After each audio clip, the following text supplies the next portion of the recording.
Morning, everybody.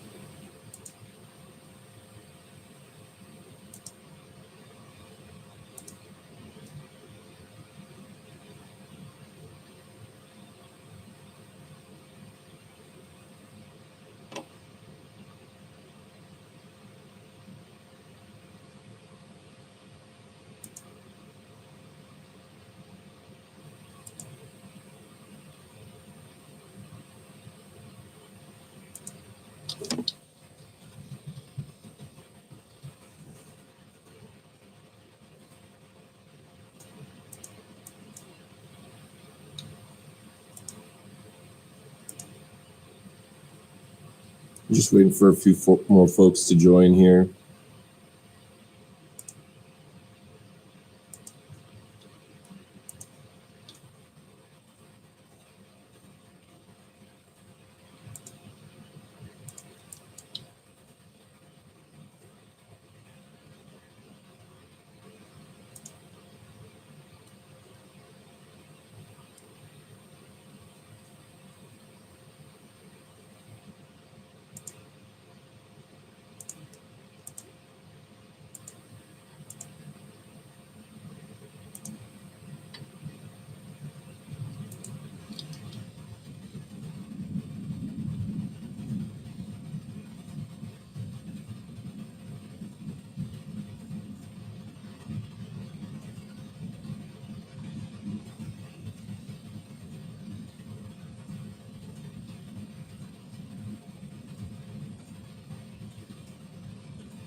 Good morning. Hope you're doing well there.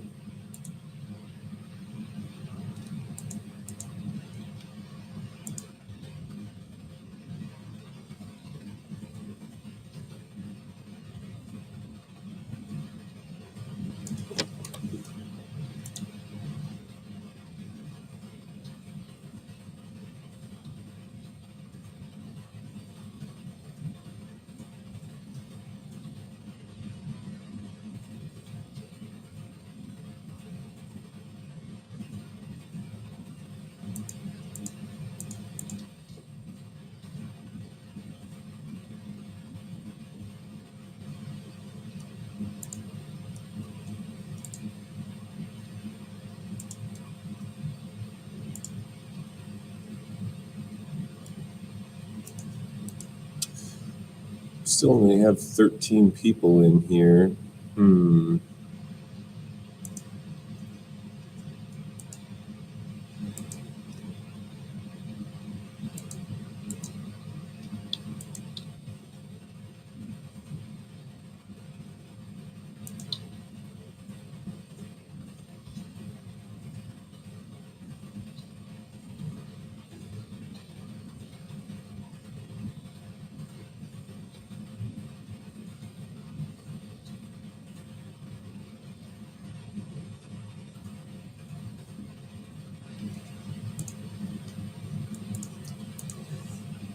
Well, everybody, it is 7:41, so I'm going to get started here. Today's the last class before we have our first test, which will be on Monday, pertaining to chapters 11 and 12, which is all of Unit 1. The test will be made available on Monday, and basically you're going to do the test for class on Monday. I'll still hop on and say good morning to everybody, but then I'll turn you loose on the test, and it'll be timed according to the typical timing of how the test usually works out. So with for example, with a multiple choice section, it's basically a question a minute. So if there's 25 questions, you have 25 minutes to do that section. And then for the writing section, it'll be accommodated as well to the College Board AP standards. For today, though, how should we study for the test? Do we go over reading guide questions? Yeah, so that's what I was going to tell you for today, is that right now I'm about to post 2 things on Canvas. I'm having a problem this morning, though, with like the Canvas test maker thing or quiz maker. I don't know, like it's really funky and not working right. So I'm trying to get it working right now. But basically your assignment for today, for Friday, and it's going to be due by class on Monday, and it'll close on Monday. So this is one of the few times where an assignment is actually going to close and then there's like no making it up. So it's very important that you get this done by Monday. You don't have to necessarily get them both done by the end of class today. In fact, you probably won't get them both done by the end of class, but I'm basically going to put up 2 online quizzes, one for chapter 11, one for chapter 12. And that's what you're going to use your class time to do today. You just need to give me a few minutes to get this put up, or at least the chapter 11 one is the one that I'm struggling with right now. So that's going to be what your assignment is for today. Now, the only thing really last that I have to talk about in this unit that we didn't necessarily lecture on a whole lot previously, we've talked a lot about the Renaissance. We've talked a lot about various elements of the Renaissance and how they are shown in art and how they're shown in like the literature of the time, from guys like Machiavelli to Castiglione to Petrarch and so on. We've talked about humanism, individualism, secularism. We've talked about how the Renaissance was a break from the previous era of the late Middle Ages, and talked about some of the corruption of the church that was happening at this time, which definitely builds into the next thing. The only thing that I really haven't lectured much on is the political situation in Northern Europe, in particular England. Now, England is really the small player on the block in terms of the European scheme of things. By the time that we hit the Renaissance, England is far away from the rest of Europe because they're an island and it's super far north, and they're relatively isolated. But one of the things that starts to happen in England as early as even before the Renaissance is that we start to see political centralization in England. And England is unique for Europe because whereas most of European nations, as they undergo this process of centralization of their political structures, and what I mean by that is that the king's power becomes more and more and more absolute.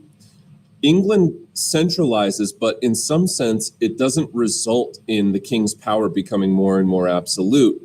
Not to say that the kings of England down the line didn't try, particularly in the Stuart dynasty, which we'll talk about later. We're not there yet.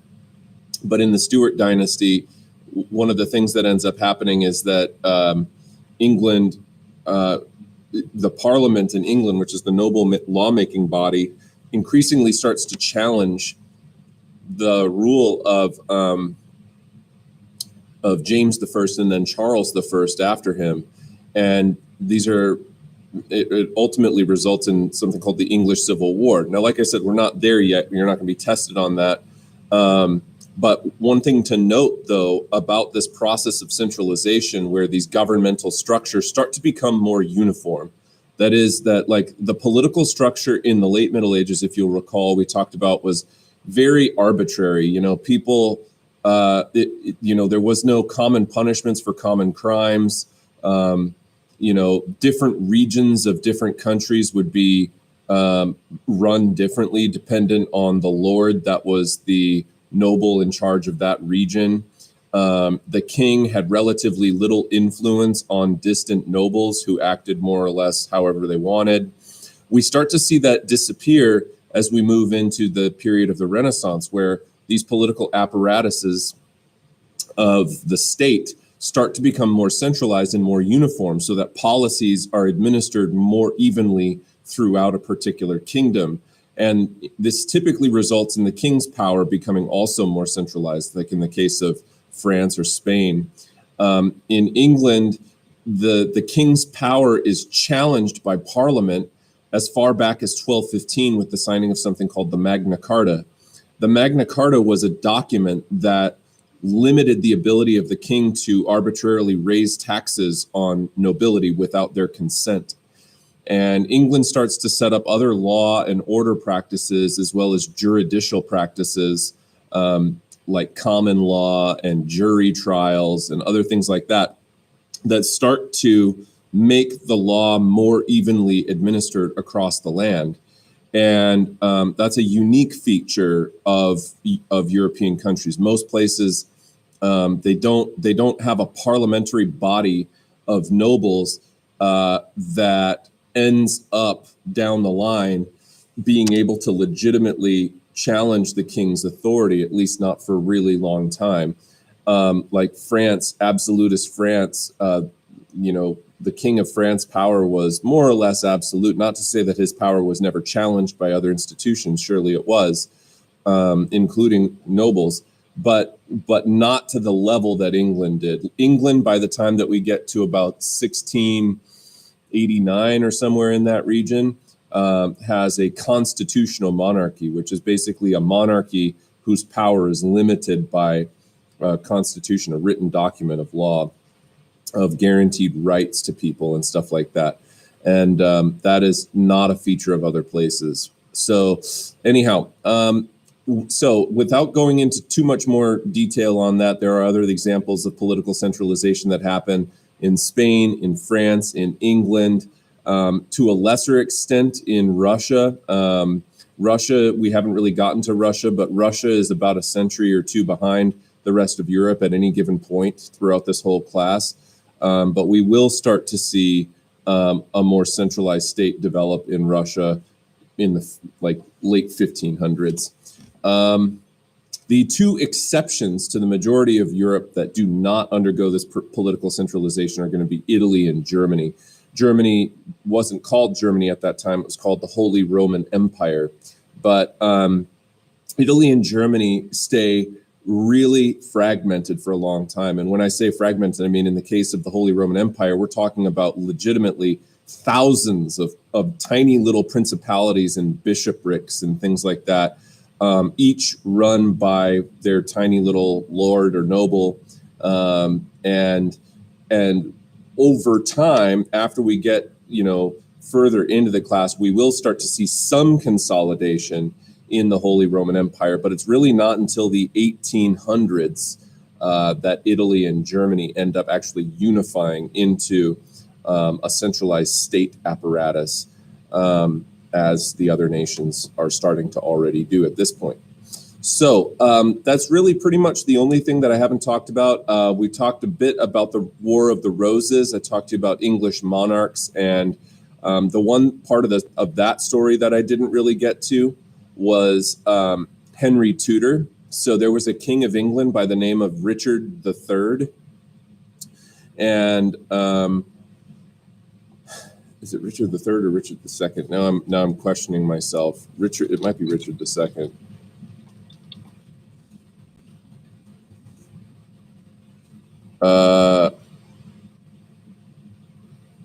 No, it is Richard III. It's got to be Richard III. Yeah, it's Richard III. Okay, I was right the first time. Just making sure. Sometimes, even me, it's a Friday, it's been a long week. Anyway, okay, so it is Richard III. I should not question myself. But anyway, Richard III, basically the story with Richard III is that he okay, this is going to be kind of messed up, just to let you know.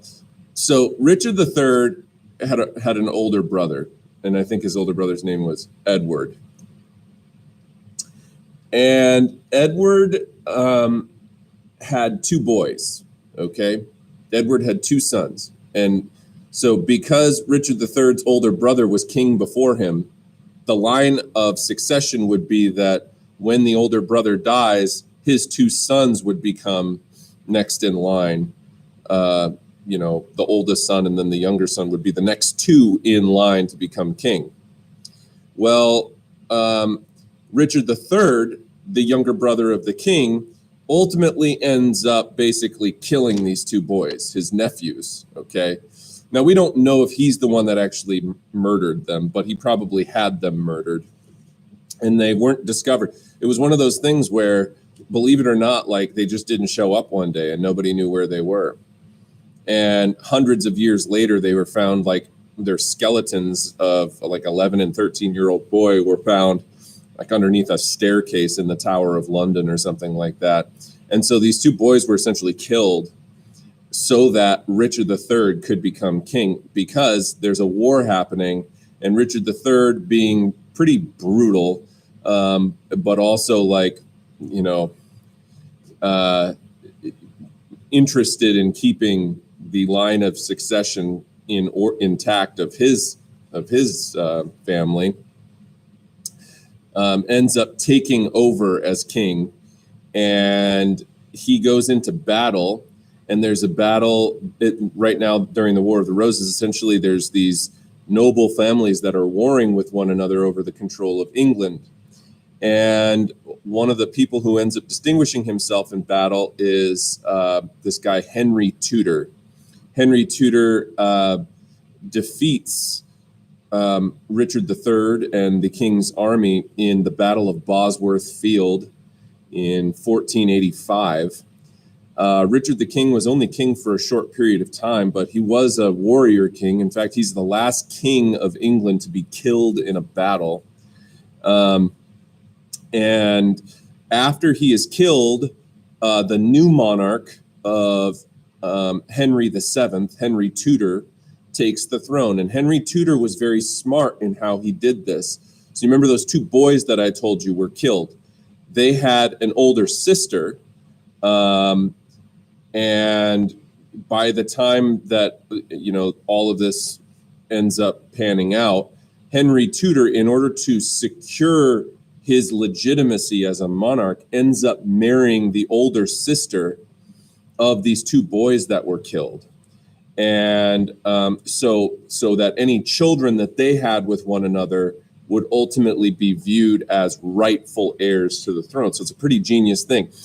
Henry Tudor was preeminently concerned with stamping out any opposition to his rule, and he was very, very clever about how he went about legitimizing himself. And I've got a whole documentary I could show you on that, but I won't assign it because I've got other work for you to do today. But anyway, I just wanted to explain that there's a new monarch in town. The Tudor dynasty replaces the Plantagenet dynasty after the War of the Roses comes to an end and Richard III is killed in battle. Richard III's body was buried at a small chapel somewhere somewhere in northern England, and so for a long time, what ended up happening was he was a disgraced king. You know, like he was killed in battle, and because he was killed in battle against an opposing faction, that opposing faction, when they took over the Tudor dynasty, when Henry VII becomes king, he goes out of his way to like erase the history and demonize the previous king. So what ultimately happened was people kind of lost track of where Richard III was buried. And as time went on, some people knew that Richard III was buried at this one chapel, but the chapel ends up going like, defunct, and then gets like, whatever, weather, wind, whatever, or it gets just demolished or whatever. And so for a long time, historians weren't exactly sure where Richard III's body was, where his remains were buried. They only had this report that the king had like a curved spine. He had scoliosis. And they had some idea that he might be in a certain location. And only recently, within the last 5 years, did they actually locate where Richard III's body was, or his remains, his skeletal remains now. And sure enough, they found him, and there was a story of the Battle of Bosworth Field of how he was killed, which was that somebody basically sunk a halberd into the back of his head. And a halberd is like a giant axe with like a pointy thing on the back of it. And sure enough, when they found these remains, which was amazing, it's like finding a needle in a haystack, okay, or a huge haystack. And they found his remains, and sure enough, when they dug them up, he was buried underneath a parking lot, all right, that had been built, like well after the fact now.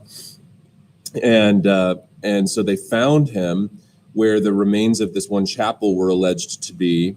And they do an archaeological dig there. They find the skeleton, and it has a giant gaping hole in the back of his head, and he has got a curved spine. And already they were really excited because they're like, oh my gosh, we found Richard III's remains. But then they did DNA testing, because there's like matrilineal DNA that they were able to use to go back and figure out, or like mitochondrial, I forget how all it happens. But anyway, but they go back and they do a DNA test, and sure enough, it's actually him.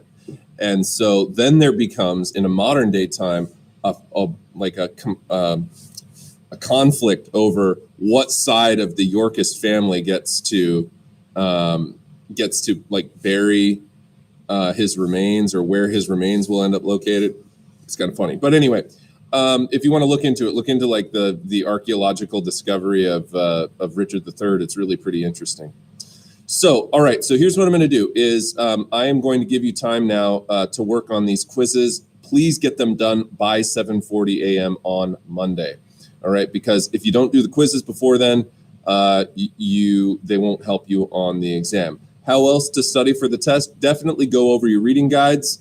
If you can go online and use like AP Euro, practice test resources or practice quiz resources. They've got you guys know how to use all that Quizlet and all that stuff. You guys are pretty savvy on that.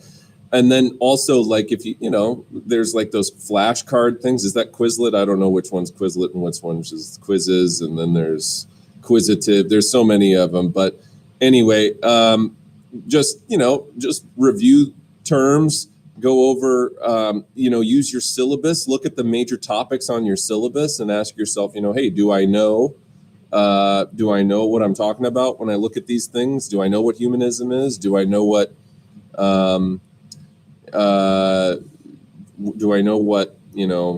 whatever is? Are the quizzes going to be graded as a test grade? It's all just points. The points are points pretty much.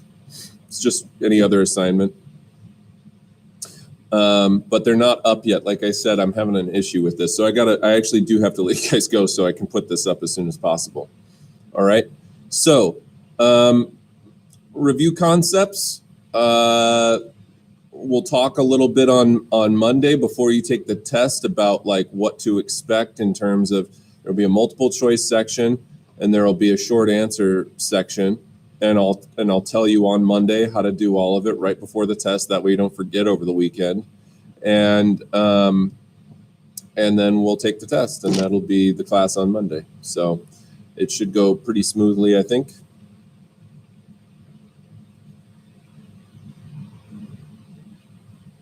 Any other questions for the good of the group?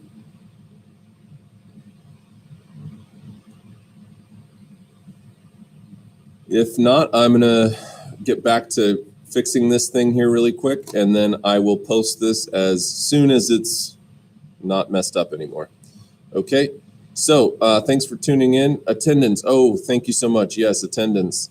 Well, there's 16 people in here. Let's see here. What's a good attendance question? All right, how about this?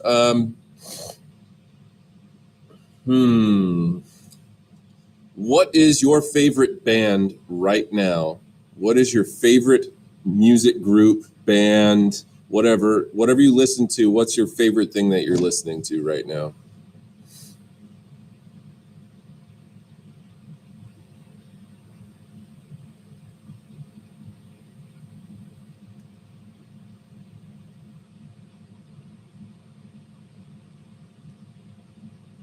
Wow, I've never heard of, okay, so I've heard of One Direction. I've never heard of Pretty Much. I've never heard of Why Don't We? G-Friend, I've never heard of that. Nell Word, never heard of it. Chase Atlantic, never heard of it. That sounds like a bank. 21 Pilots, they're old, so I've heard of them. I don't have any favorites. I listen to anything. I don't like bands, but honestly, I don't know. Wallows, never heard of it. I don't have one. gasps. I'm assuming gasps is my reaction, your reaction to me not having heard of most of these. My favorite right now is my own music that I've been producing. A little thing I have going with my friend called Recursive Resonance. And we're working on a song last night, and should be released. Yeah, that's my side hustle. I'm a music producer on the side. So Frank Ocean's really good. I like Frank Ocean a lot. So yeah, but anyhow, folks, I'm going to get back to this. Thank you so much for tuning in, and we'll see you back here on Monday for the first unit test. All right, folks, have a great weekend.